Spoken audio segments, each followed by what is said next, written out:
ஆண்டவரும் இரட்சகருமாகிய இயேசு கிறிஸ்துவின் நாமத்தில் வாழ்த்துக்கள். இந்த நாளிலும் எபிரேயர் 10வது அதிகாரம் 1ஆம் வசனத்திலிருந்து 4வது வசனம் வரையிலும் நாம் தியானிக்கலாம்.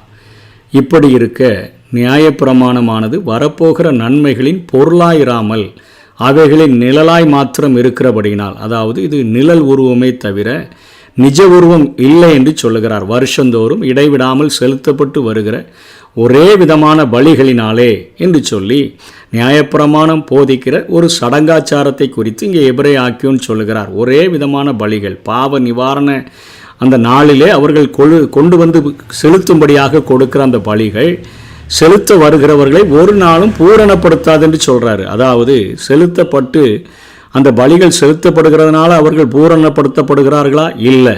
அதே போல் 4ஆம் வசனத்தில் சொல்கிறாரு, காளை வெள்ளாட்டுக்கடா இவைகளுடைய இரத்தம் பாவங்களை நிவிர்த்தி செய்ய மாட்டாதே. அதாவது பலி செலுத்த வருகிறவனும் பூரணப்படுத்தப்படுகிறதில்ல, அந்த பலிகளும் அது பாவங்களை முழுவதும் நிவிர்த்தி செய்கிறதில்லைன்னு சொல்கிறாரு. பலிகள் எதற்காக செலுத்தப்படுகிறது? பாவத்தினுடைய தண்டனைகள் ரத்து செய்யப்பட வேண்டும், குற்ற உணர்வுகள் கழுவி சுத்திகரிக்கப்பட வேண்டும். இந்த பலியை செலுத்திட்டேன், என் பாவங்களெல்லாம் மன்னிக்கப்பட்டுட்டு நான் பரிசுத்தமாக மாறிட்டேன், இனிமே இந்த பாவம் செய்யாமல் வாழணும் என்கிற ஒரு நம்பிக்கை உண்டாகணும். அந்த பூரணப்படுத்துகிறது இருந்துருச்சுன்னு சொன்னால் ஆராதனை செய்கிறவர்கள் ஒரு தரம் சுத்தமாக்கப்பட்ட பின்பு இன்னும் பாவங்கள் உண்டென்று உணர்த்தும் மனசாட்சி அவர்களுக்கு இல்லாதிருப்பதினால் அந்த பலிகளை செலுத்துகிறது நிறுத்தப்படும் அல்லவா? ஒரு தடவை பலி செலுத்திட்டேன், ஆண்டவருக்கு பிரியமில்லாததை செஞ்சுட்டேன், இப்பொழுது அந்த காரியத்தை நான் விட்டு விலகிறேன்னு சொல்லி விலகணும்ல.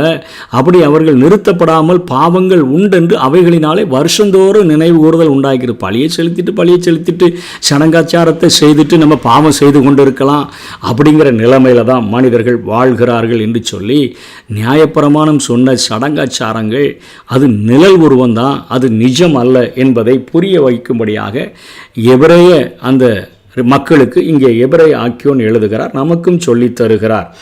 என்ன? வெள்ளாட்டுக்கடா இளங்காளை இவைகளுடைய இரத்தம் பாவங்களை நிவிர்த்தி செய்ய மாட்டாதே. அதாவது குற்ற உணர்வு தண்டனை இரண்டையும் அந்த பலிகள் சுமக்க வேண்டும். ஆனால் மிருகங்களுக்கு பகுத்தறிவு கிடையாது, அதனால் அதற்கு தெரியாது. மனிதர்களுக்காக நான் மரிக்கப் போகிறேன்னு சொல்லி அங்கே மோசையினால் கட்டளையிட்டபடி அவர்கள் தங்களுடைய பலிகளை கைகளில் ஆடையோ மாடையோ பலி செலுத்துகிறவங்க கையில் இழுத்துட்டு போகணும், தெருக்கள் வழியாக கொண்டு போகணும். அப்படி கொண்டு போகும்பொழுது மிருகங்களுக்கு இவருடைய பலி இவருடைய பாவத்தின் தண்டனையை ரத்து செய்கிறதற்கும் இவருடைய குற்ற உணர்வுகளை நீக்குகிறதற்கும் தான் நான் மரிக்கப் போகிறேன்னு அந்த மிருகத்துக்கு தெரியாது. ஏன்னா அதற்கு பகுத்தறிவு கிடையாது. அது எங்கேயோ நம்மை மேய்கிறதற்கு கூட்டிக் கொண்டு மேய விடுகிறதற்கு கொண்டு போகிறார் என்று சொல்லித்தான் நினைக்கும். ஆகவே தான் ஆண்டவருக்கும் அது தெரிந்திருந்தபடியினால்தான் அது நிழல் உருவம். மிகப்பெரிய ஒரு திட்டத்தை, மீட்பின் திட்டத்தை நான் வைத்திருக்கிறேன். நிழலாக காட்டப்படுகிற அந்த மிருகங்கள் பலி செலுத்தப்படுகிற இடத்துல என்னுடைய குமாரனாகிய கிறிஸ்து அவர் மரித்து ஒரு நித்திய மீட்பை உண்டு பண்ணுவார், நித்திய பலியாக தன்னை ஒப்பு கொடுப்பார் என்கிற காரியத்தை தேவன் அறிந்திருந்தபடியினால் அவர்களுக்கு நியாயப்பிரமாணத்தையும் அதில் சொல்லப்பட்ட சடங்காச்சாரங்களையும் ஆண்டவர் நிழல் உருவமாக கொடுத்திருந்தார். நிஜ உருவம் பின் நாட்களிலே வரும் என்பதை காண்பிப்பதற்காக.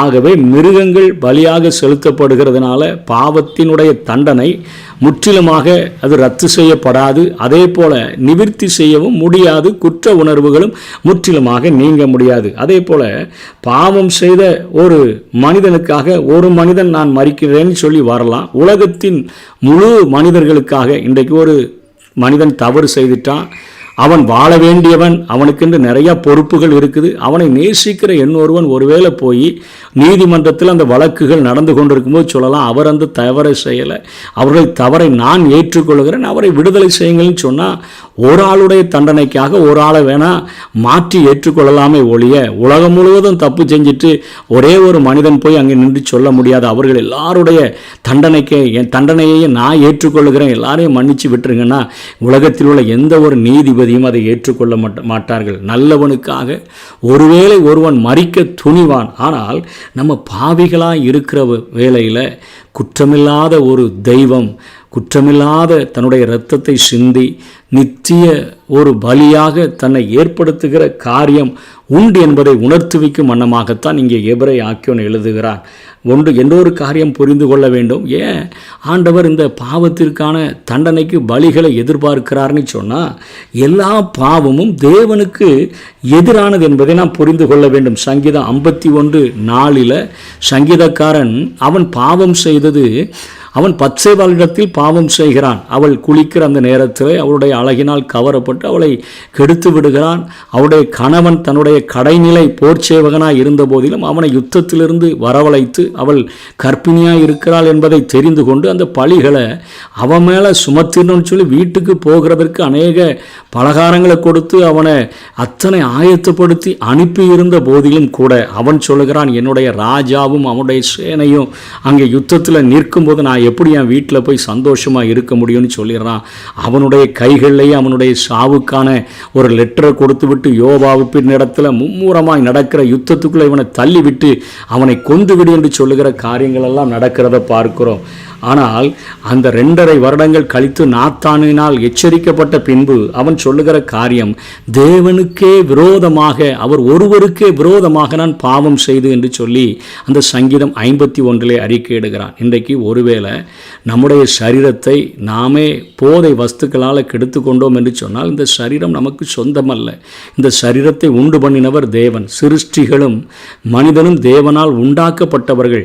அவனுடைய சரீரம் தேவன் தங்கியிருக்கிற ஆலயம் என்று வேதம் சொல்லுகிறது. ஒரு மனிதன் ரட்சிக்கப்பட்டு இயேசு கிறிஸ்துவின் இரத்தத்தினால் கழுவப்படுவான் என்று சொன்னால் அவனுடைய சரீரத்தை ஆயத்தப்படுத்தும்படியாக பரிசுத்த ஆவியானவர் ஒரு சரீரத்திலே தங்கியிருக்கிறார். அப்போ அவன் சரீரத்துக்கு விரோதமாக குடிக்கிறதோ, வெறிக்கிறதோ, போதை வஸ்துக்களை அனுபவிக்கிறதோ, விபச்சார பாவங்களை செய்கிறதோ அவனே பாவம் செய்தான் என்று சொன்னாலும் அது தேவனுக்கு விரோதமான பாவம். தாவீது செய்த பாவம் பத்சேபாளுக்கு துரோகத்தை இழைத்தது, அங்கே உரியாவுக்கு துரோகத்தை இழைத்தது. ஆனால் அவன் சொல்லுகிறான், தேவரீர் ஒருவருக்கே விரோதமாக நான் பாவம் செய்து என்று சொல்லுகிறதை பார்க்கிறோம். அதே போல நம்முடைய செய்கிற பாவங்கள் மற்ற மனிதர்களை பாதிக்கக்கூடும். அவர்கள் தான் நம்மை தண்டிக்க வேண்டும், அவர்கள் தான் நம்மை பழி வாங்க வேண்டும். ஆண்டவர் சொல்கிறாரு, அங்கே கட்டளைகளை கொடுக்கும் பொழுது, கற்பனைகளை அவர்களுக்கு எழுதி கொடுக்கும் பொழுது மற்ற மனிதர்களை பாதிக்கிற காரியங்களை செய்யக்கூடாது, அதற்கான தண்டனைகளை வகுத்து கொடுக்கிறார்.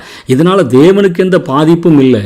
ஆனால் மனிதர்களுக்கு விரோதமாய் செய்கிற பாவங்கள் நமக்கு தண்டனையை தரக்கூடியதாக இருக்கிறது. அதே போல இந்த உலகத்தில் வாழ்கிற, தேசத்தில் வாழ்கிற, பட்டணத்தில் வாழ்கிற நம்ம சூழ்நிலைகளை, அதாவது நம்முடைய இயற்கை சூழ்நிலைகளை பாதிக்கிற தவறுகளை செய்தால் நம்மை ஆளுகிற தேசத்தில் நாமும் அந்த பாவங்களை செய்யும் பொழுது தேவனுக்கு விரோதமாகத்தான் நாம் பாதிக்கப்படுகிறோம் என்கிற காரியத்தை புரிந்து கொள்ள வேண்டும். ஆகவே பாவமானது தண்டனையையும் பழி வாங்குதலையும் நமக்கு கொடுக்கும்படியாக நம்மை பாவம் செய்யும்போது அது கூக்குரல் இடக்கூடியதாக இருக்கிறது. அதனால தான் ஆதியிலேயே ஆதாம் ஏவாளுக்கு பிறந்த பிள்ளைகள் காயின் அங்கே ஆபேலை கொலை செய்த பொழுது ஆண்டவர் கேட்கிறார்கள், ஆபேலை எங்கப்பா, அவனுக்கு நான் காவலாளியோ என்று காயின் கேட்கிறான். உன்னுடைய சகோதரனுடைய இரத்தம் பூமியிலிருந்து என்னை நோக்கி கூப்பிடுகிறது என்று சொல்லுகிறார். சண்டை காயினுக்கும் ஆபேலுக்கும் தான். ஆனால் ஆண்டவர் அங்கே தலையிடுகிறதை பார்க்கிறோம்.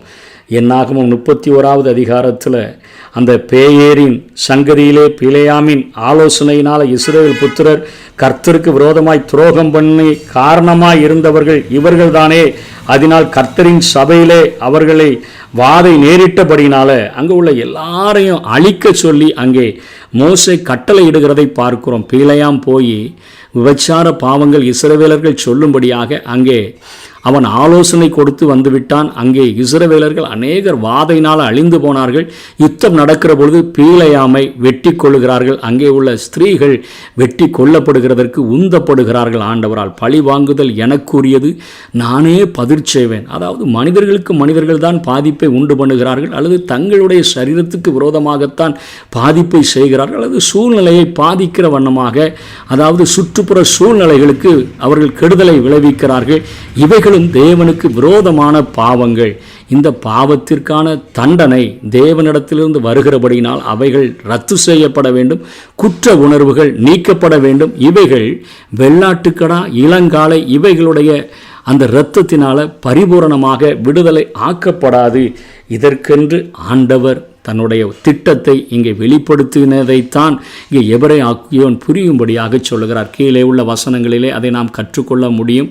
அவர் உலகத்தில் பிரவேசிக்கிற போது பலியையும் காணிக்கையும் நீர் விரும்பவில்லை, ஒரு சரீரத்தை எனக்காக ஆயத்தப்படுத்தினர். அதாவது மிருகங்கள் அதே அந்த மிருகங்களினுடைய பலிகள் ஒரு தெய்வத்தினுடைய பலியை குறித்து காண்பிக்கிறது.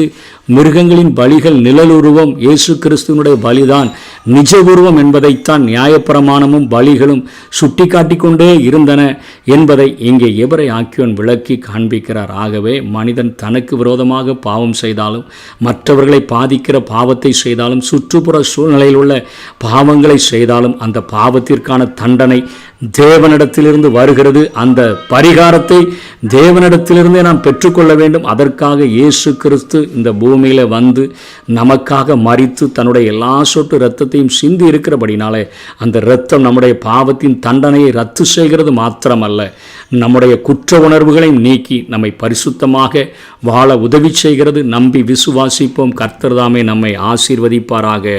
ஆமென்.